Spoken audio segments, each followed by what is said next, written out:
Well, good afternoon, and great to be in Tallinn again. And I think we're talking about a topic that, when I'm in Europe, it's 24/7 coverage in energy. So I don't know what new we'll say it, but we have Michael and Riina and Konrad, so we'll get to it. I want to get your perspective as an opening statement. I think Europe in particular was on an energy transition phase, given the climate change and green energy issues. And as it was moving toward an energy transition phase, as was mentioned earlier today by the President van der Leyen, that Russia declared war on Europe, not only on energy war, democracy, and on European values. So this Russian war of energy on Europe brought in an energy security issue in near and long-term things. So when you're moving towards energy transition, you're confronted with reality and a reality check of energy security in near term and in long term. So I think with that, I'll just open it up. I think, Michael, I'll probably start with you, given one of the largest sort of energy consumers in Europe and dealing with this and how you see it. Then we'll go from there in the conversation. I'll come to Riina after that and Konrad after that. Over to you. Well, thank you very much. It's being a great honor to be here. And as I said a couple of minutes before, when we talked, we need, as a German government, we need towards the north and working much stronger together in Europe, and especially also with all the states on the Baltic Sea. Let me say that for clear. The first point I want to raise is, as you said, Russia, is brutally attacking Ukraine, but Russia is using energy as a weapon, and it started already last year. I mean, before the last winter in Germany, the gas storages were empty and even sold to Russian companies. So the first thing we have to do now, and we are talking now, is to secure our energy supply for our population and for our industries. And there we moved quite fast and quite a bit. We can talk about it later. The second point, of course, is that we pay a price for not listening to our north and eastern friends in Europe. I mean, that Germany was so dependent on Russian energy was a great mistake of German politics and the last decades, to be honest.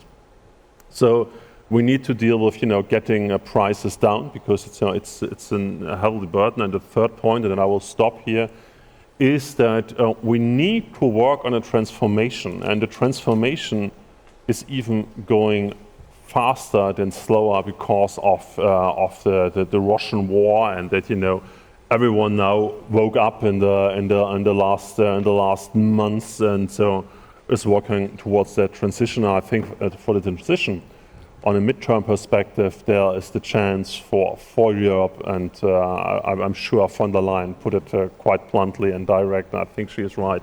There's the Green Deal is the way forward for Europe, and that. Riina, I think Estonia is always in vogue, in fashion, but no time more than now, because the president and the largest economy in Europe keep saying that they should have listened to Estonia before. So now, sitting here and as the Minister of Infrastructure Investments and other things overseeing energy as well, what would you say lessons learned from Estonia before that the Prime Minister Kallas mentioned in her speech? And going forward to an energy transition, what are the lessons you would like to share now as we move into this energy transition with the Western European colleagues? Mm-hmm. You started with energy being the number one news all over Europe, but it should be the war.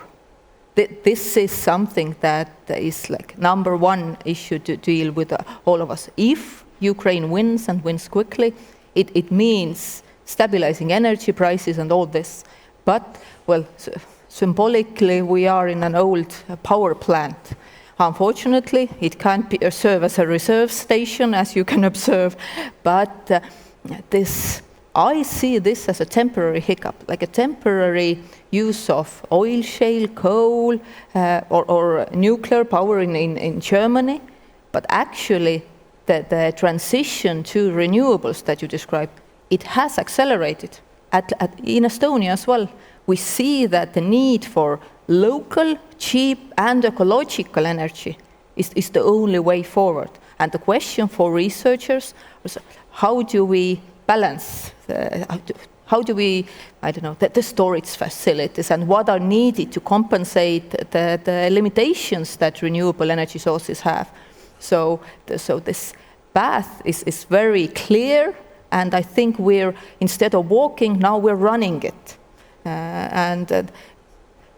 You ask for lessons learned. I can't recommend anyone, like a 50 years occupation, to be distrustful of Russia, because we know you can't trust Russia. Whatever it signs or whatever it agrees to, it's only as long as it fits his purposes or its purposes.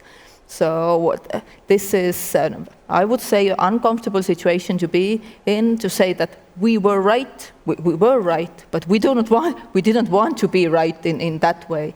But even for us, it was a surprise that nothing has changed during the past 80 years, and in the 21st century, a country can just start bombing civilian structures and cities all over an independent country.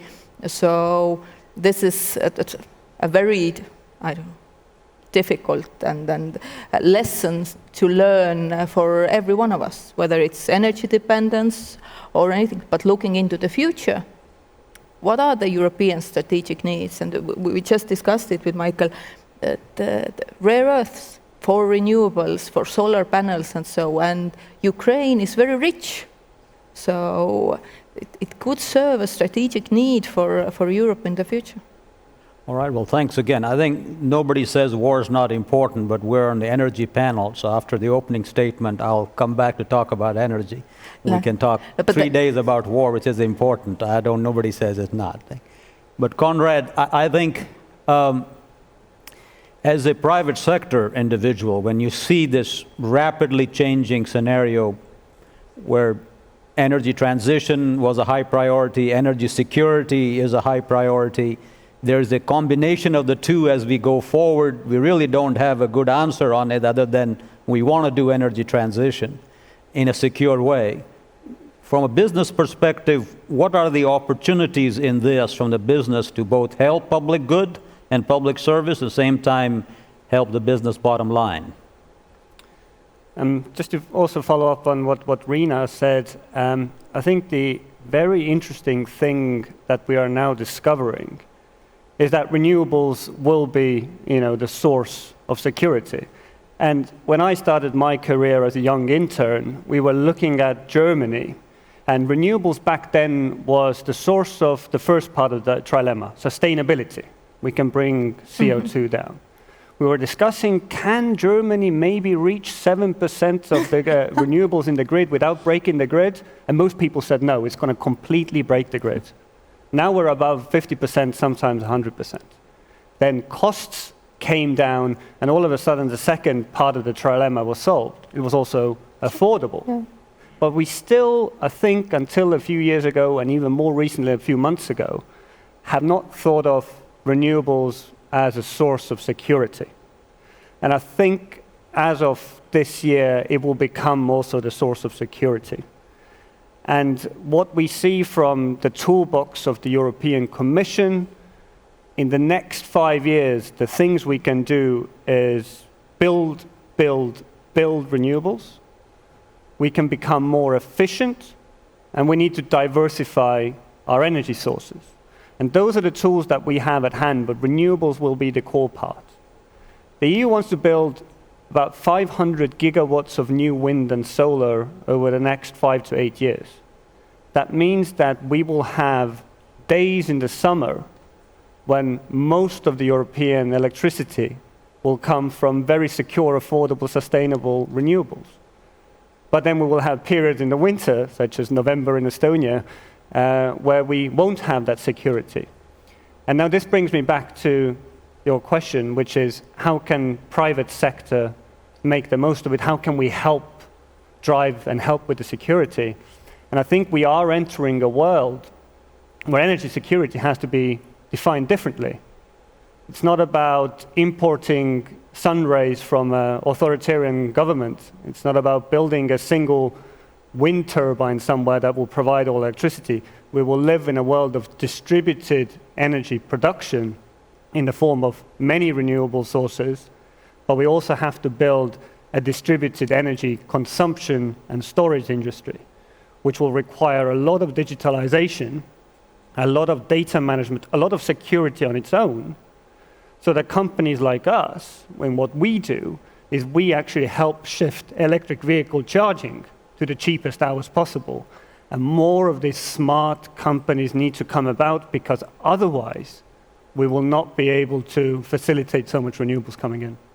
So I appreciate, I think, yes. No, just wanted to add that yes, accelerating renewables, definitely, but I also see renewable energy as a solidarity project for Europe, because in addition to renewable investments, then investments into connections, because renewables, when we have wind, maybe Lithuania doesn't, but the energy, it's a perfect market good, that the electrons or the gas molecules, they're identical. You can send it this way and that. I've compared it a lot to mental health services. How to define a service? How do you are able to export it anyway? So energy is from a different corner. What's the Estonian composition of renewable in today, and how does Estonia doing this solidarity project with its neighbors on renewables? We have connections with Finland and Latvia both. So actually, when we want a cheap or lower electric price, then a part of the electricity comes from Finland, because oil shale production, it's expensive. Yeah. So that's the dominant production in Estonia, oil shale at the moment? No. Looking at the times, everyone who can, that there are producing, including oil shale plants, but before the war and before the energy crisis, we saw months where they weren't on the market because the price was so low. Okay. Michael, I think this issue with renewable is certainly a desired future condition, and it is something that we want to move pretty quickly. And I think your party in particular in Germany has been on the lead on it. But I also want to commend you and Vice Chancellor Habeck for the pragmatism that you have showed in the energy security issue. So before we jump on to the renewable and how trusted connectivity work with there, I want to hear from you a little bit. I mean, a lot of work has been done to get the energy security for this winter, which may be a tough one. Most of the projections and trends say next winter may be even a more dicey situation than this one. So I think at this juncture, the practicality of energy security before we get into a renewable, the grid, the efficiency, and other mention that Konrad mentioned, how do you see that? I think just a candid sort of practical suggestion, then we'll move on to how the world ought to be under the renewable panacea. Well, you're right. This winter and the next winter are both the most challenging one. And for this winter in Europe, but also in Germany, we were able to fill the storage capacities we have, so which gives us a backbone, which gives us a sense of security. You know, I had the pleasure, the honor to the coalition talks. We have coalition talks in Germany, and I was organizing it for my political party at that time. And you know, time changing so rapidly, actually we could have new talks about the coalition, about the treaty, but you won't have the time for it. So we just let it. This was not a serious proposal to, you know, don't get me wrong. But what I said, you know, we, as same as you did, so there will be 2 FSRUs, these huge ships which not only transport LNG, but also you can regasify it. Probably is the right, I hope you understand me.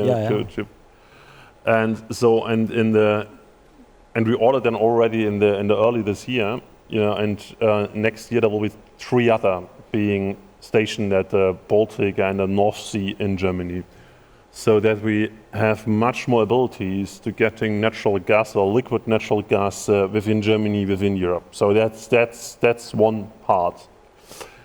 The second part we are doing is what we call fuel switch to coal. I mean, as it's something, it's hard to switch to coal. Someone who deeply cares about climate, but it's the right thing to do for the next 2 winters. And also, but I understood you correctly. We talk later about it. To push for a transformation. But we have to do it to secure our energy supply and to get gas out of the market as possible, at least as much as possible. The third thing we're doing is besides LNG, FSRUs, trying to have a fuel switch, is of course energy saving. We're still in a situation where we need to save also energy and energy efficiency. It's a third main block what we have to do for this, and especially, as you rightly said, for the next winter. But I'm in a way very happy, and that at least on a European scale there are a lot of cooperation, between all the debates we have. But we saw swift reactions towards the sanction towards Russia in the last couple of months. We're already seeing it. I think everyone understands now what you're talking about, that we need, even if we are more and more integrated and have more and more interconnections between our states, is much better, is a much more resilient system. So therefore everyone is working on that. So that's also the challenges on the way ahead. But I'm pretty sure we will be able, as Europe as whole, to secure our energy supplies for this and for the next winter, if you do what I said. But then also going in transformation, because one thing is also clear, I'm convinced, there will be no way back that fossil gas will be as cheap as it was maybe in 2020. Mm-hmm. No, I think so. Just for folks and trying to tie it to trusted connectivity, it's a most remarkable thing that if you had said it in 2022, nobody would have believed it. The fact that, again, what Commission President mentioned earlier, that last year the importation of Russian gas was 40%. This year you've come down to 7-odd%. Yeah, coal. Coal is zero. We won't go into oil, but also oil products. We'll get into it, complicated issue. But you have made that up through trusted connections, whether it be from American gas, Norwegian gas. I think this notion of getting Dutch gas, if that's developed enough and growing, and to get it over the interconnectors that you're talking, either from Norway to Poland down south to Czechia, or the one mentioned today with Greece, Bulgaria to Romania stuff, and the ability to get Azeri gas in it. I mean, this is trusted connectivity in action at the moment, and I think it ought to be celebrated and talked in this given context as you go forward of energy and trusted connectivity. And you'll do this more with your, I think, floating LNG terminals while you invest money like Estonia and others in sort of on-ground and more capital incentive, and you've got the floating energy that you're able to bring in. So this gives a good example of it. And it talks about, again, quoting and relating into earlier session, what the President talked about, going from dependencies to balanced partnerships. So you're in some sort of a energy balance partnership in fossil fuels as you get out of it. Now the idea is that we're moved from this to something greater and better and make us feel better because we're going to save the world in a sort of a climate change issue. Again, just I think referring to the President's comments, and very astute one, and this is what I thought you were going to lead on, is that if you have said that we should have listened to Estonia, because they was telling us, it's a fashion now, they were telling us before that we should listen on energy, who is listening the dependency of China of 90+% on green energy as you're moving to this green energy discussion? And what are the lessons? Again, not to get specific, but if I was to ask you, what is the definition of moving from dependencies to balanced partnership in the renewable energy world? Lessons learned, again, thanks to Estonia in the fossil fuel energy world. What does that look like so we don't have to repeat this again? You can start, Michael, and I'll come to Riina, and I'll come to Konrad. Well, it's a very good question. Let me add, first of all, we need, as Europe, need to establish what we call circular economy in a way. So, it doesn't make sense to having raw earth or metals, importing it to European Union, and then, in the end of a life cycle, put it somewhere, maybe, just as waste. It's not. We have to reuse it, and that's, that's a chance also for European economy as well. But that's only one part. The second part is we should learn, and especially regarding what you said to China, we should learn as Europe, we should never be as dependent from one country as we were from Russia. And that's also true towards China and to renewable energy. And the story we had in Germany, we had a decade ago, we had a very strong solar industry there. And there was no level playing field in the competition with China. And at that time, no one really took care, and this industry is largely gone. What we're now seeing in Germany and in the whole of Europe, that there is a way back to re-establish this industry, and we will see large investments there, and we should support it. I mean, it was quite impressive if you look at the battery industry in Europe. We saw a comeback of the battery industry in Europe, especially for manufacturing. I mean, as a German, I can talk about cars. We need them and all that. So we saw it, and what we also see in that battery industry, we rebuilt it. Like in the design, we already talked about all these questions of recycling, reuse material after the second life cycle. So what I mean with circular economy is it's not something just written on the wall, it's just something we are working on. And so I think it's a good example what Europe can do and what Europe should do. And I remember it very well when I was dealing with energy issues a decade ago, both LNG issues, but on solar panels, the best solar panels we could get was from your country. They were just, quality was more expensive and the Chinese one were cheaper. So when you went into especially developing countries, there was a preference for the Chinese version of it. And it comes back to the issue again mentioned by the two leaders earlier today. What's the price for trust? And are you willing to pay for it? It's a good theme to sort of come back to it. Riina, over to you. I think Mike mentioned the most important things. One, circular economy, reusing the metals, rare earths, then local production. And then if we can't satisfy the supply by ourselves, then balanced partnership. Yeah, it's I don't know the definition. I don't think it's even there yet. It's a work in progress. You have to find the solutions, and that there are probably flexible ones.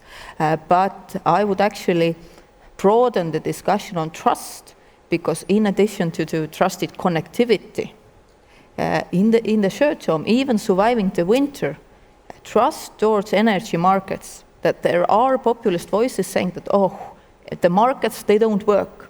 And the protectionist voices that let's cut the connections and everyone will look after themselves. But actually, we will all lose. We will all hurt our security of supply. But how to build the trust in the society to have the markets functioning and the connections working that actually serve us well, even in the longer term. So, Konrad? I think the solar and the battery examples were perfect. Europe missed the boat on solar.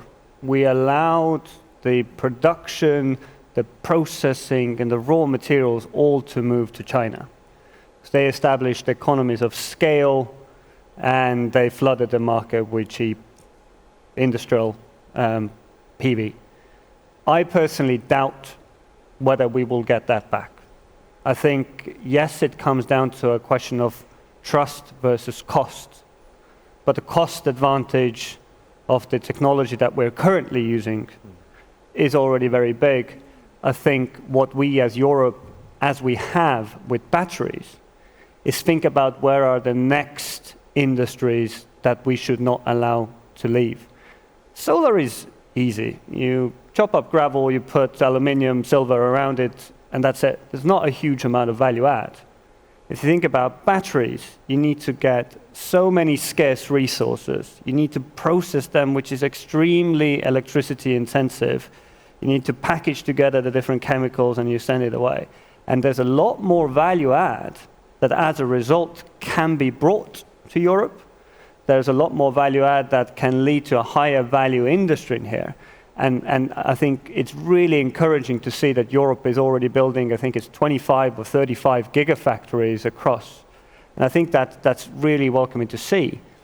But I think when it comes back to this issue of trust, we can assemble in Europe, we can build and process in Europe, but we have to understand that we don't have the natural resources.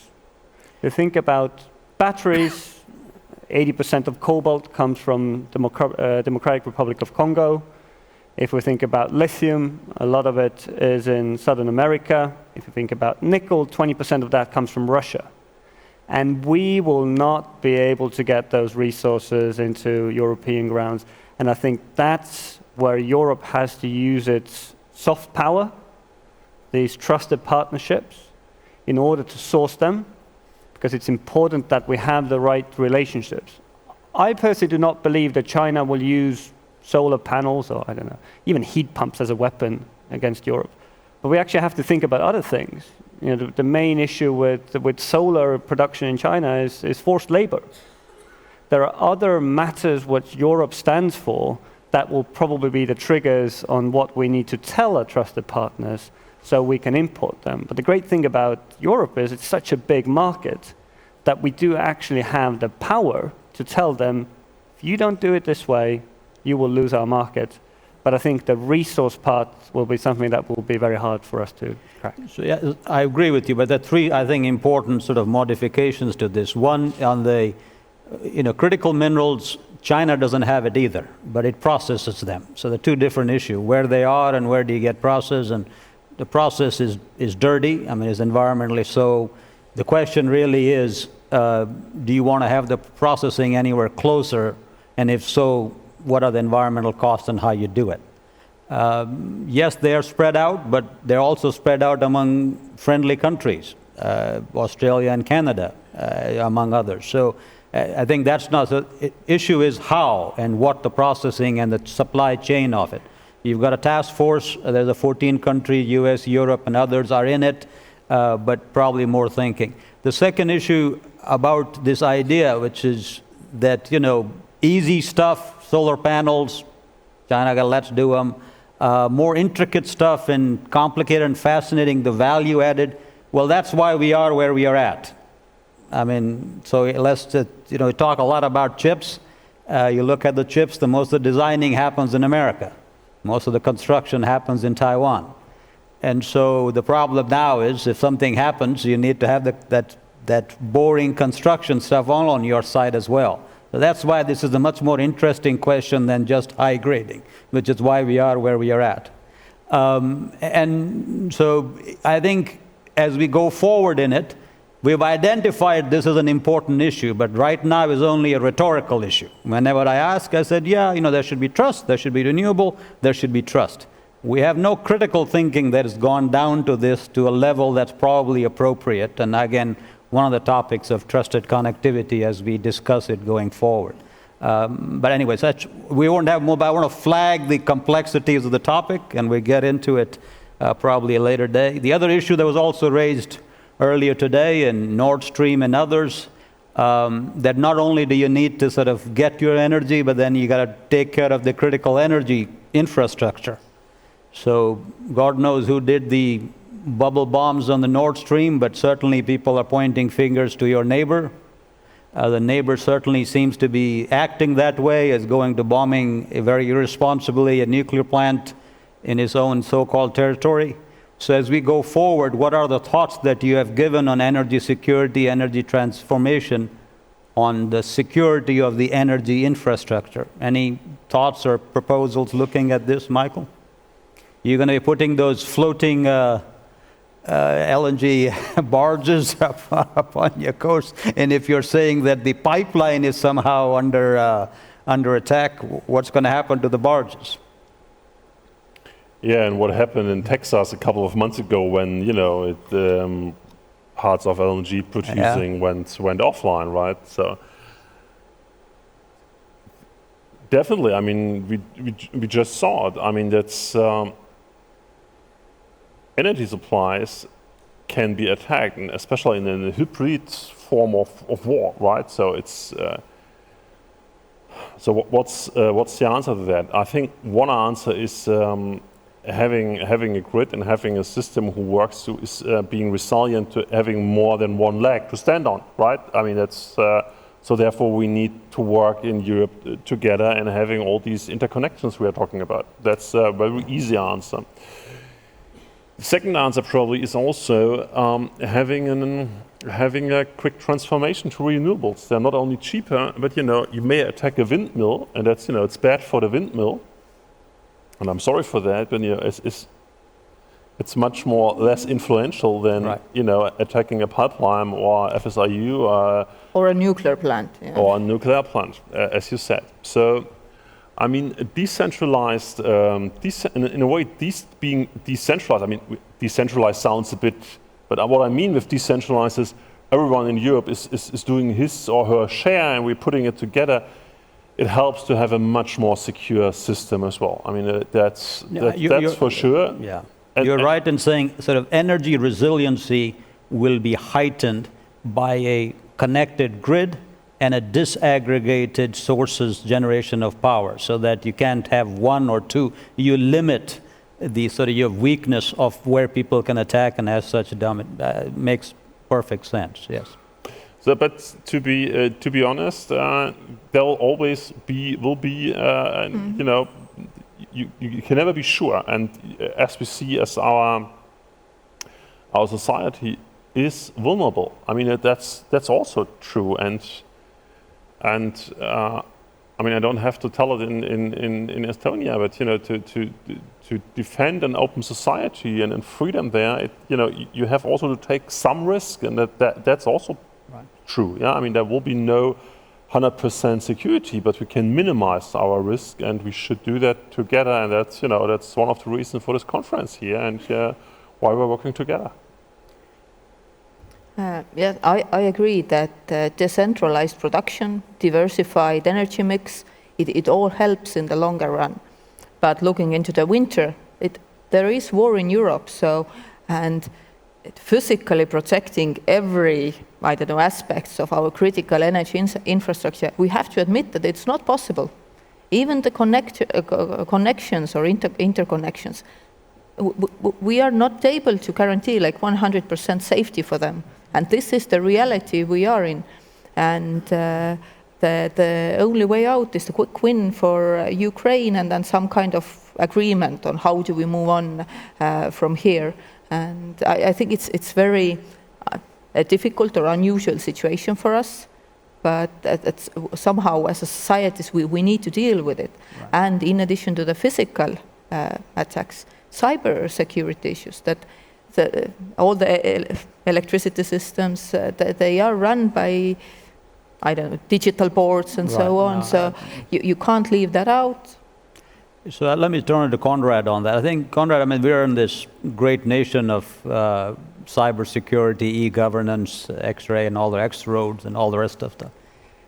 One of the great, as Riina mentioned, on critical infrastructure, you saw the case in America by the Continental Pipeline was a hack and issues happened. There's always these issues of how Russia might have attacked, cyber attacks in Estonia, and then on grid attacks in Ukraine and Georgia before, where lights went out. So as we get into the grid richness within the country for the resiliency and others, are there business sort of opportunities there to sort of strengthen the cyber sort of resiliency of these grids and other system, and about it, and growing area of business that can talk about trusted connectivity and energy in that way? In our company, we've had a thought experiment that if we were the smart chargers and controlling the charging of all of Paris's electric cars, for example, and if we get hacked, and instead of the cars not supposed to be charging and charging, or the vice versa around, then that of course could be a significant challenge. We take information security extremely seriously as a result. Even if we don't control all the cars in Paris yet, we pretend that we do in order to ensure that we, from day one, are building a very secure system. But I think with these different actors coming in, we're now moving from a system where there's and I'm all supportive of decentralized security, but we're moving from a system where many large companies control a lot of the energy assets to a system where individuals are controlling potentially very important small nodes. And then as a result of that, we get the risk of cybersecurity attacks. And I think it's also very important to think about who owns those assets. Tesla in the US is owning the assets. There will be about 20 million of them in Europe, and I don't know, perhaps they can even drive away, right? So there will be plenty of opportunity there. And I think the key question is who will be setting the standards of security and who will be controlling that security, that those measures get implemented in the way that they do. And I don't think we've even started touching on that yet in the distributed energy industry. We're still worried about inverters setting houses on fire with some inverter brands. We're not talking about digital security of somebody hacking into a Huawei inverter and a result of that. So I think the demand for cybersecurity services is huge. The supply potential, I think, is there. There's plenty of companies who can do that, but that market doesn't even exist right now. Right. And I think as we are moving towards more distributed energy systems, we will probably have to go through some iffy moments when some of these things happen, that some boilers or some inverters, etc., might get hacked in group, who knows, or companies that control them. And as a result of that, we need to go on and regulate them, probably. Right. And I think it's kind of the same conversation that we've had all of today with AI, that we can't start saying that we need to have a regulation that every household needs to have a 24-character encrypted key saved on a physical device in order to start selling their solar energy to the system. That would kill the market. But we need to build and learn. And I think what we're seeing today and what Mrs. von der Leyen was speaking about this morning is an indication that we are entering a war of cyber risks onto the energy infrastructure as well, and there will be companies solving this. Now, I think there's several times mentioned today that trust is costs more, but it's worth paying the price. It's worth is. And the question then is, if that is true, which I certainly believe it is true, then it opens up a tremendous business opportunities to provide that service for which people will be willing to pay, governments will be willing to pay. And you're right, that people haven't yet defined both the market for it and linking the demand and supply, which is growing. But I think is an important element of this Trusted Connectivity Summit. I'm jumping around, and they're tough questions, an idea just to get a sense when people talk about energy and trusted connectivity, just the canvas of issues related to it. We're not going to resolve it. We're jumping one to the other. So recently, as we heard, and energy is in the news all the time, and it matters because it affects every European, as opposed to a value that happens in Ukraine. So yeah, we can talk about war, but energy matters because whether you have power or not in the country. And so when Chancellor Schulz comes up and says, I'll back up German sort of energy users, there's some consternation in Europe. That is one, but it's not collectively. And he rightly mentioned, I am doing the same things other countries have done. I'm just bigger. You point fingers, that is fine. But then Europe as a whole is consumed with this conversation of Europe itself. Same thing that holds for Germany happens for Europe and is demonstrated in our conversation. This is a global summit. We've got colleagues here from Rwanda, Tanzania, and other people. So of this energy tussle that we are going through, the people who will suffer the most in some ways are the countries that won't be able to pay for the price of energy that is there. I mean, Europe can pay for it. The question is how much of a transfer of payments is involved within Europe or within the country and the government. So I think another issue to talk about it, as we talked about Global Gateway, is that after Europe gets its own house in orders, or perhaps concurrently with it, What is it going to do to engage with trusted connectivity and global gateway with developing and emerging countries, the global south, so to speak, and engage them in trusted energy relationships as we go forward? Michael, since you're so loquacious and since you're so... Well, first of all, you're right. I mean, we should, let me say that first, we should work in Europe together to find European solutions, also European solutions to get the prices down. But you raised a very, very important point. Is saying, you know, Europe as a whole probably can afford to buy LNG. But then who cannot afford it? Bangladesh, or so you know, these examples are right. So now I would say, for Europe, saving energy is one important question to that, being fast in green hydrogen. But as I said, you know, we need to work in Europe strongly together. I think in a geopolitical question, Europe should work much stronger than before, also on the whole question about the Mediterranean Sea. We need to talk about North Africa, we need to talk about the Middle East, and we need to have a dialogue there also about transition, about energy security. Why I mentioned now North Africa or the Middle East, because it's geographically much more closer to Europe, and you know, Europe has a very, that's a demanding challenge for Europe, but Europe has to accept that and should not only look to the north and to the east, but also to the south in that case. And we need to deal with the whole Mediterranean area, I would say, to work on these energy questions there. And I would also say there are huge chances. When I was with the Chancellor, we went to South Africa, went to Senegal, and to Niger. I was heading the delegation, the economic delegation on this trip. And the interesting for me was I found so surprising and so encouraging that everyone wanted to talk with us about, you know, green hydrogen.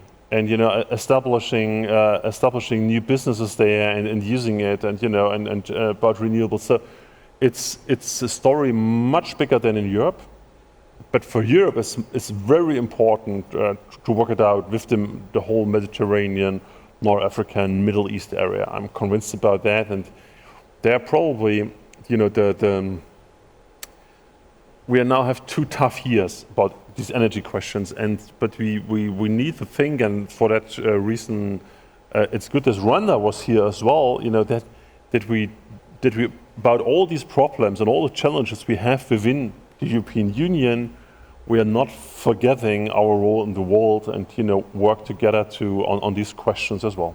Yeah. Mm-hmm. To add, yes, I think Europe should acknowledge its role, and also the possibility to set standards, to research, whether it's green hydrogen or we have the research money, we have the brains, and the solutions. They can be used all over the world. And as the price of solar panels was mentioned, it has gone down a lot after Europe have put up massive solar power plants. So this is something that the other countries can also benefit.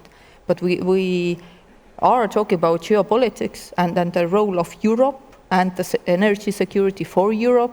And this is the main responsibility. Yes, we can have trusted partnership with other countries, democratic countries, and this is all part of the, I don't know, new world or something. But we can't take the responsibility for the energy security for globally. No, it's not a question of having, you know, the ownership for energy security. It is a question of at least being aware that in this given instance, I mean, I completely agree with you, but I think it's also be quite aware of how the world sees the Ukraine issue. So certainly America and Europe sees the Ukraine the barbaric, the illegal invasion, all that sort of stuff, war crimes, again, crimes of humanity. Africa, Asia sees it differently. So I think you got to be acknowledged of this, and they see that they're paying the cost of it in a way that they cannot afford it, and other countries, richer countries, can. So when the rich countries come around and say, I'm doing global gateway and trusted connectivity, you got to at least be aware of it and then say, here's how we can work with you. So example, I think earlier, Konrad, I jumped to you. You mentioned that we have moved on to this, and then we may not be able to get it back here, the solar panel, others. Again, this is the place where you think again about trusted connectivity and partnerships. So in solar, certainly a country like India would want to be a big solar power. It sort of has something called Solar Alliance that Europe's been part of it, and even I think US now is, and it works closely with Africa. President van der Leyen mentioned today earlier again about the TTC, that it has these Trade and Technology Council bilateral platform for coordination with US and Europe, and also she launched that earlier this year with India. So I think that's an example of how you could talk about panels and how you're going to use it, and India's similar position is here about the need for trusted relationship. So within that, I think, I know it may be a little bit afar, but it'd be good to get your thoughts on, how you can partner with countries where not only can you match up these things that you think you have lost in Europe, but also engage with those countries then together in the so-called global south to address very real needs. That is what they're interested in. When I heard about the global partnerships this morning, there was two analogies that came to my mind straight away. One was the Chinese Belt and Road, and it felt like what we're discussing is a high-tech version of that. But in the case of China, it has meant basically overtaking a lot of the economies there, and I think it's a potentially very bad outcome. The other initiative that came to my mind was the COVID vaccination distribution that Europe has done, which of course didn't probably achieve the scale that it should have, but at least Europe was one of the groups who helped with the vaccinations.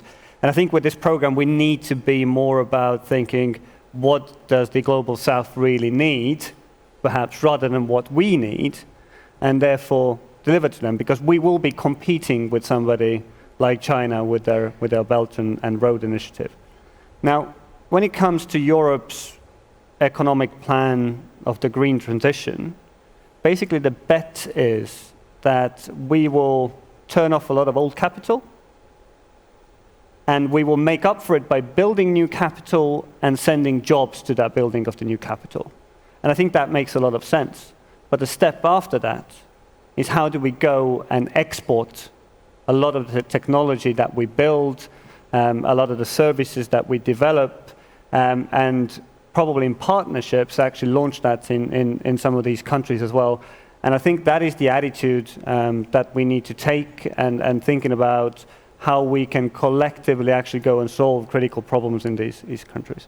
I think one last bit, I think we're kind of running short on time, but the other element of energy which has a disproportionate or an appropriately proportionate impact on geopolitical affairs. Has it the role of Middle East, I think, role of Russia. In fact, the relevance of Russia was related to energy to some degree.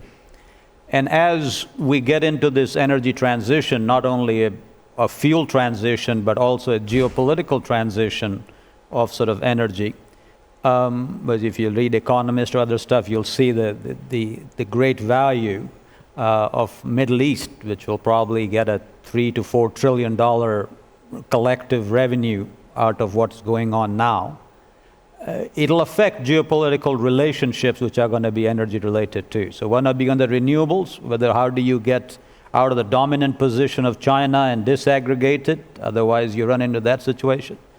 And then also a great arbitrage that's going to happen in the Middle East on a lot of fuel in this issue. Particularly, we'll run into this oil product stuff. It's easy to look at the source of oil when you're banning Russian oil, but what the products come out of it, part of Chinese or Indian or Middle Eastern refineries, it'd be an interesting element. Again, I don't want to say we had an easy answer, but any thoughts on that, Michael, or thinking about it, how that affects relationship? What does that mean for trusted connectivity as we run into an energy world which is changing focus and gravity very quickly? Well, the first thing I would like to say is sometimes we have, or sometimes in debates, it's mentioned, renewables need independency from the Middle East or from whatever. I don't think it's true. I mean, to be honest, an economy like Germany, of course, renewables are very important. Don't get me wrong, but it's not the answer for everything. I mean, the Middle East will stay important for various reasons. And will affect Europe for various reasons, for business, for migration issues, for all these security questions as well. So it will stay there, and we need to work with it. So that's for sure. I mean, it will be not enough to get rid of oil in cars. I mean, we should go there as fast as possible. Yeah, but it won't solve every geopolitical question. I think you have to say that because sometimes debates stop there. And it would be wrong. So one part of the answer I tried to give earlier, and that we need to establish also, if you talk about trust, if you talk about transformation, having more winners, you deciding or having a transformation also together with these areas and establishing new businesses, being it renewable energies, being it H2. All these, I think that's very important for Europe as a global actor to work on these questions as well. Right. And I think that's one of the main challenges for the next 2 decades, and that won't be solved easily. I appreciate you saying it. I think we're running short, so let me turn it to you, Riina, and then over to Konrad in the concluding thoughts. But again, the point being that these are important, relevant issues which Europe, because of its economic heft, has a role to play, both as a consumer and as a supplier, and the so-called values and human-centric and all the rest of it. So any thoughts on that as we go forward, or anything else in conclusion of talking about energy? Yes, I totally agree that in addition to economic heft, that there are the values that human-centric approach, even in AI and everything. And you mentioned that Ukraine, that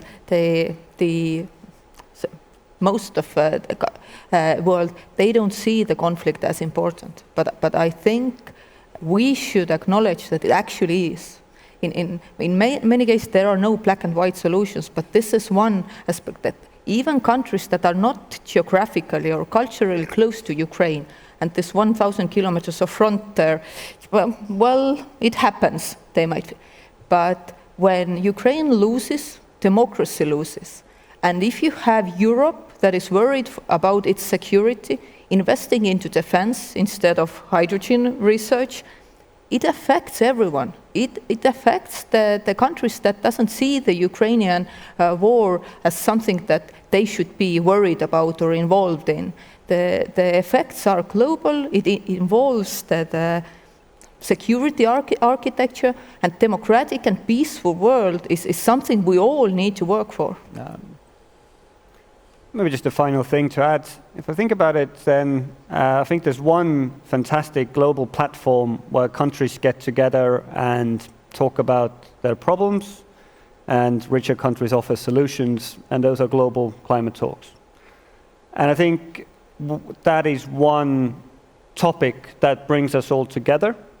That is one topic where groups like Europe and the US are making endless promises and starting to deliver on that, and other countries facing a lot of costs from adaptation and mitigation.